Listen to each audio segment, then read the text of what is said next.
Na nevojitem për të gatuar leçenikun me spanaç, miell misri, afër 500 gram, spanaç poashtë, një qep, qëm është i thartuar, mazë fshati, ujë i vakët, krep edhe vaj. Uji i vakët është sepse mielli i misrit nuk punohet mirë pa qenë me ujë të sa më të nxehtë, apo? Me qenë pak të bëhet pak më i butë. Atëherë bismillah, po fillojmë.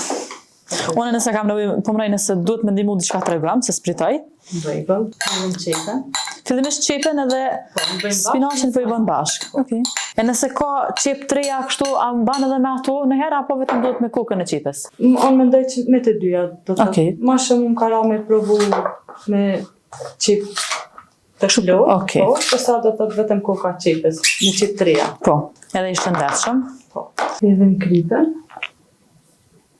Afërsisht një lugë e gjysmë, luga e mesme. Mandej nëse dikush në bazë të preferencave, dikush e don më të njelme, të mundet me shtu pak më shumë, po masa mesatare qenë ka një lugë e gjysmë e sheqerit, na i thujna.